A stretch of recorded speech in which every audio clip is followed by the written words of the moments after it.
The heat shield will launch into space on board a United Launch Alliance Atlas V rocket, alongside a JPSS-2 polar orbiting weather satellite. Once JPSS-2 reaches orbit, the heat shield will inflate and be put on a re-entry trajectory from low Earth orbit to test its ability to slow down and survive re-entry. When it comes to destinations with atmospheres, including Mars, Venus, Titan, and Earth, one of the key challenges NASA faces is how to deliver heavy payloads.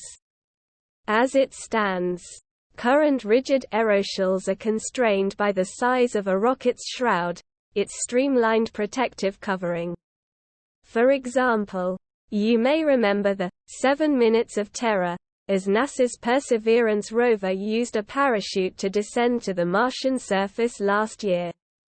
Radio signals sent from NASA and vice versa take 10 minutes for either party to make contact, so after the ground team told Perseverance to descend, the rover took over and made the epic journey completely alone.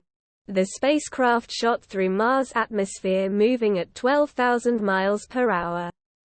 But then had to slow down to 0 miles per hour 7 minutes later in order to land safely on the surface.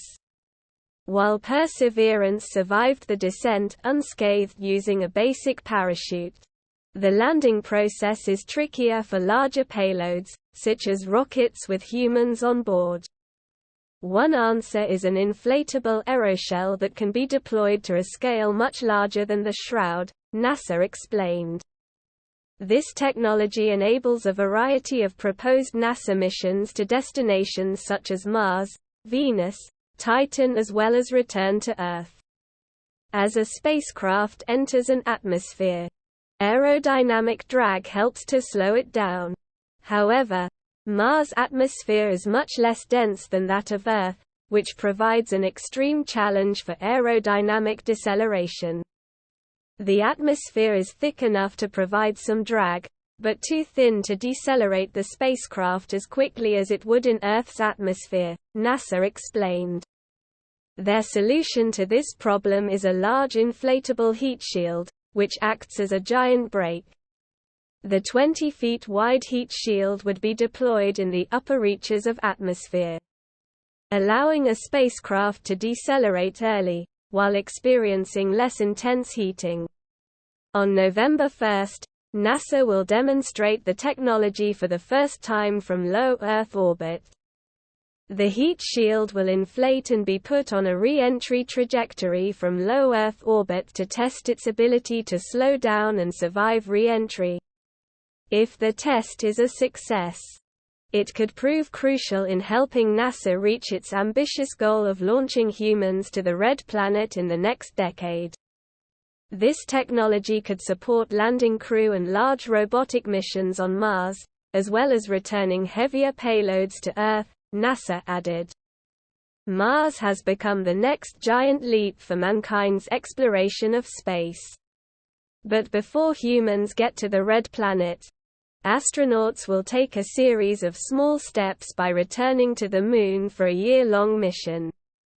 Thank you very much for visiting my channel. If not difficult, like and subscribe to my channel to always be aware of events. At first glance at these images, details of the mission in lunar orbit have been unveiled as part of a timeline of events leading to missions to Mars in the 2030s. In May 2017, Greg Williams, Deputy Associate Administrator for Policy and Plans at NASA, outlined the space agency's four-stage plan that it hopes will one day allow humans to visit Mars, as well as its expected timeframe. Phase 1 and 2 will involve multiple trips to lunar space, to allow for construction of a habitat which will provide a staging area for the journey. The last piece of delivered hardware would be the actual deep space transport vehicle that would later be used to carry a crew to Mars. And a year-long simulation of life on Mars will be conducted in 2027. Phase 3 and 4 will begin after 2030 and will involve sustained crew expeditions to the Martian system and surface of Mars. If you liked the video, please like and subscribe. You'd be forgiven for mistaking them as stills from the latest science fiction blockbuster. But the flying saucer-like object depicted in the images is very much real, and is set to be launched into space by NASA next month. The Low Earth Orbit flight test of an inflatable decelerator, LOFTID, is scheduled for November 1 and will see a huge heat shield launched into low Earth orbit. Once there, it will inflate before descending back to Earth. NASA hopes the test will demonstrate how the inflatable heat shield can slow down a spacecraft enough to survive atmospheric entry. If it proves successful, the technology could one day allow humans to land safely on Mars. On November 1, NASA will demonstrate the technology for the first time from low Earth orbit in its Low Earth Orbit flight test of an inflatable decelerator, LOFTID.